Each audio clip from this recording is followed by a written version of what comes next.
नमस्कार बच्चों, कैसे हो आप सब। उम्मीद करते हैं आप सब बढ़िया होंगे। आज हम एक बहुत ही मज़ेदार और ज़रूरी टॉपिक स्टार्ट करने जा रहे हैं जिसका नाम है रासायनिक समीकरण। बच्चों, आज की इस वीडियो में हम सीखेंगे रासायनिक समीकरण क्या होते हैं, उन्हें सही तरीके से कैसे लिखा जाता है और कैसे संतुलित किया जाता है। बच्चों, अगर आप इस वीडियो को ध्यान से देखोगे तो पूरे चैप्टर के सवाल आसानी से कर पाओगे। तो चलिए स्टार्ट करते हैं एक नए हेडिंग के साथ जिसका नाम है रासायनिक समीकरण। तो आप देख रहे हैं यहाँ पे रासायनिक समीकरण। रासायनिक समीकरण का अगर परिभाषा देखा जाए तो क्या होता है, लिखा है कि रासायनिक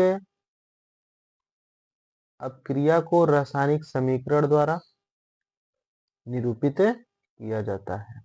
रासायनिक समीकरण में अभिकारक और उत्पाद के पदार्थ के प्रतीकों का इस्तेमाल किया जाता है। हम अपक्रिया के साथ उनकी भौतिक अवस्थाओं को भी क्या करते हैं, दर्शाते हैं। ठीक, तो आपको पता है कि रासायनिक समीकरण क्या होगा। साफ साफ यहाँ पे लिखा है रासायनिक अपक्रिया को रासायनिक समीकरण द्वारा निरूपित किया जाता है। रासायनिक समीकरण में अभिकारक और उत्पाद के पदार्थ के प्रतीकों का इस्तेमाल किया जाता है। हम अपक्रिया के साथ उनकी भौतिक अवस्था को भी क्या करते हैं, दर्शाते हैं। जैसे आप यहाँ पे नीचे देख रहे हैं, एग्जाम्पल दिया है कि मैग्नीशियम मैग्नीशियम रिबन को वायु में दहन से मैग्नीशियम ऑक्साइड बनता है। तो आप देख रहे हैं कि यहाँ पे एग्जाम्पल में दिया गया है कि मैग्नीशियम रिबन का वायु में दहन से मैग्नीशियम ऑक्साइड बनता है। जैसे कि आपको यहाँ पे हम कहते हैं कि Mg है, ठीक, और प्लस क्या है, O2, मतलब कि मैग्नीशियम को ऑक्सीजन की उपस्थिति में क्या कर रहे हैं, दहन करा रहे हैं। तो हमको क्या मिल जाता है, मैग्नीशियम ऑक्साइड। Magnesium oxide. अब यही सूत्र को अगर हम भौतिक अवस्था में, मैग्नीशियम क्या है, सॉलिड है, इसलिए इसको हम यस लिख देते हैं। और ऑक्सीजन आपका क्या है, गैस है, इसलिए हम इसके लिख देते हैं, जी से डिनोट कर देते हैं।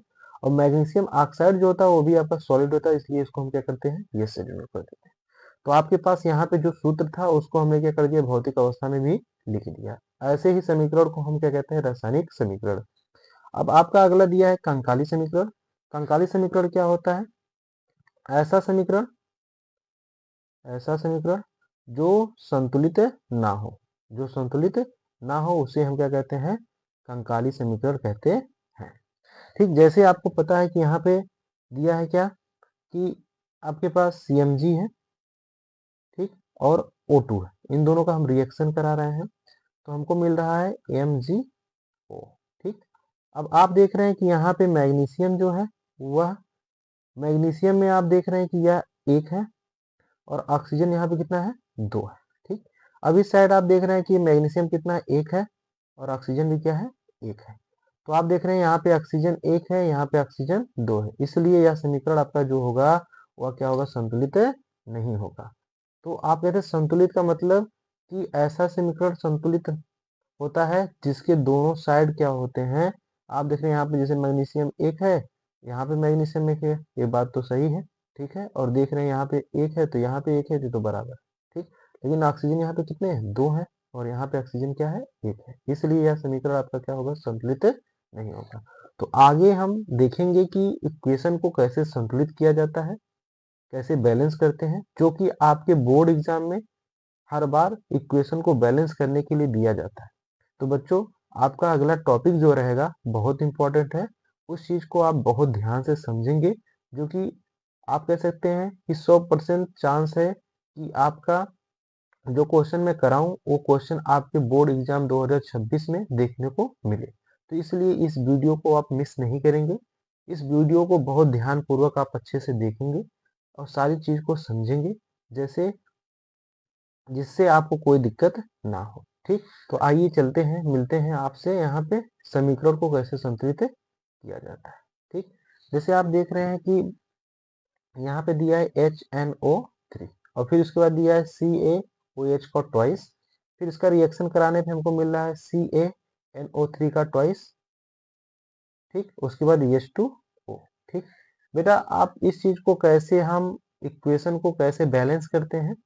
सबसे पहली बात तो हम देखते हैं कि एक साइड आपको ये पूरा जो दिया है ये आपका लेफ्ट हैंड साइड होता है, और ये पूरा जो दिया गया है ये आपका राइट हैंड साइड होता है। ठीक, तो लेफ्ट हैंड साइड में हम देखते हैं जो ये पहला है पूरा, इसको हम ए ग्रुप मान लेते हैं। जैसे HNO3 जो दिया है इसको हम मान लेंगे पूरा ए ग्रुप। ठीक, उसके बाद जो आपके पास यहाँ पे दिया है प्लस CaOH का ट्वाइस जो दिया है इसको मान लेंगे बी ग्रुप। ठीक, और आपको पता है कि इस साइड अगर रिएक्शन कराने पे CaNO3 का ट्वाइस प्लस H2O, अब इसको भी हम एक ग्रुप मान लेंगे, इसको भी हम मान लेंगे बी ग्रुप। ठीक, ध्यान से देखिएगा इक्वेशन को हम कैसे बैलेंस करते हैं। अब ये आपका जो इक्वेशन दिया गया है ना बच्चों, ये आपका इक्वेशन जो है बैलेंस नहीं है। तो चलिए हम देखते हैं कि कैसे इक्वेशन को बैलेंस करते हैं। जैसे कि आपके पास यहाँ पे दिया है HNO3, यहाँ पे आप देख रहे हैं हाइड्रोजन की संख्या जो है एक है, नाइट्रोजन की संख्या भी कितनी है एक है, और ऑक्सीजन की संख्या जो दिया गया है वो कितनी है तीन है। ठीक, ए ग्रुप हो गया। ठीक, लेफ्ट हैंड साइड का बी ग्रुप की बात करें इस ग्रुप की, तो यहाँ पे आप देख रहे हैं कि कैल्शियम कितना दिया है एक दिया है, ऑक्सीजन अब देखो यहाँ पे ओ एच का ट्वाइस है, तो यहाँ पे 2 का इसमें मल्टीप्लाई होगा तो O2 हो जाएगा, और H का इसमें होगा तो H2 हो जाएगा। तो इसलिए यहाँ पे आप कहेंगे कि ऑक्सीजन जो है वो कितना दिया है 2 दिया है, और हाइड्रोजन भी कितना दिया है तो आप कहेंगे 2 दिया है।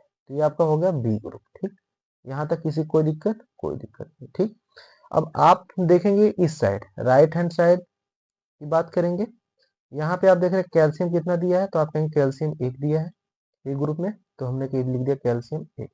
अब यहाँ पे आप देख रहे हैं ना कि NO3 का ट्वाइस लगा तो इसका इसमें गुणा होगा, तो यहाँ पे नाइट्रोजन जो हो जाएगा वो 2 हो जाएगा, और ऑक्सीजन 3 दिया तो 2 से मल्टीप्लाई तो ऑक्सीजन कितना हो जाएगा 6 हो जाएगा। ठीक, यहाँ तक किसी कोई दिक्कत नहीं। ठीक, तो बेटा अब हम बात करेंगे यहाँ पे राइट हैंड साइड में H2O की, किसकी H2O की। ठीक, तो H2O में देखते हैं बी ग्रुप में, यहाँ पे हाइड्रोजन की संख्या 2 दिया है, और ऑक्सीजन की संख्या जो दिया है 1 दिया है। ठीक, हाइड्रोजन की संख्या 2 दिया है, ऑक्सीजन की संख्या 1 दिया है। ठीक, यहाँ तक किसी कोई दिक्कत नहीं। अब यहीं पे आप ध्यान से देखिए, यहाँ पे आप देख रहे हैं हाइड्रोजन कितना दिया है 1 दिया है ना, नाइट्रोजन कितना दिया है 1 दिया है, ऑक्सीजन कितना दिया है 3 दिया है।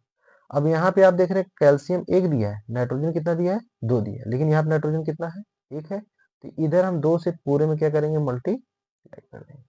और जब पूरे से मल्टीप्लाई करते तो यहाँ पे सब में होगा, हाइड्रोजन कितना हो जाएगा 2 हो जाएगा, नाइट्रोजन कितना हो जाएगा 2 हो जाएगा, यहाँ पे ऑक्सीजन 3 है इसमें 2 से गुणा होगा तो यह कितना हो जाएगा 6 हो जाएगा। ठीक, यहाँ तक बात आपको क्लियर है?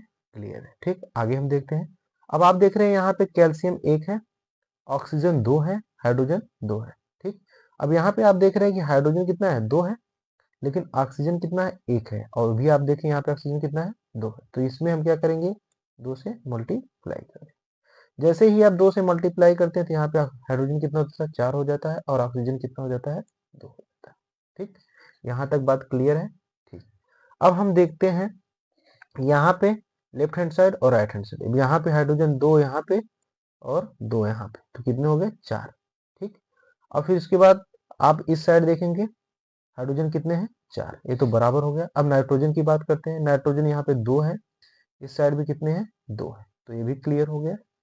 फिर यहाँ पे ऑक्सीजन यहाँ पे 6 है, और यहाँ पे 2, तो टोटल कितने हो गए 8 हो गए। यहाँ पे ऑक्सीजन कितना है 2 है 6 है, और यहाँ पे कितने हैं 2 है, तो ये भी कितने हो गए 8 हो गए। तो ऑक्सीजन का काम भी खत्म। उसके बाद आप देख रहे हैं कि यहाँ पे कैल्शियम 1 है, यहाँ पे भी कैल्शियम क्या है 1 है। अब दोनों साइड आप देख रहे हैं जितने भी एलिमेंट है आपस में क्या हो गए इक्वल हो गए, तो आप कहेंगे कि इसको संतुलित करने के लिए आपने यहाँ पे 2 से मल्टीप्लाई किया था, यहाँ पे हम क्या करेंगे 2 लगा देंगे। ठीक, और उसके बाद इस साइड आपने देखा था H2O में हमने क्या किया था 2 से मल्टीप्लाई किया था यहाँ। अब यह आपका जो समीकरण है वो आपका क्या हो गया बैलेंस हो गया, जिसे हम कहेंगे संतुलित हो गया। ठीक, बेटा अगर एक चीज आपको अच्छे से समझ में आई होंगी, और आपको अगर यह चीजें नहीं समझ में आएंगी तो आप कमेंट में जरूर लिखिएगा कि आपको कहाँ से क्या दिक्कत है, जिसको मैं नेक्स्ट वीडियो में आपको अच्छे से समझा पाऊँ। ठीक, तो मिलते हैं आपसे नेक्स्ट वीडियो में, और नेक्स्ट वीडियो में हम कुछ इक्वेशन को लेंगे और उसको संतुलित कराएंगे, और उसके बाद हम रासायनिक अभिक्रिया के प्रकार के बारे में देखेंगे, जो कि आपके बोर्ड एग्जाम में बार बार वहां से भी क्वेश्चन देखने को मिलता है। तो मिलते हैं नेक्स्ट वीडियो में, तब तक के लिए bye, thank you so much, bye bye, take care.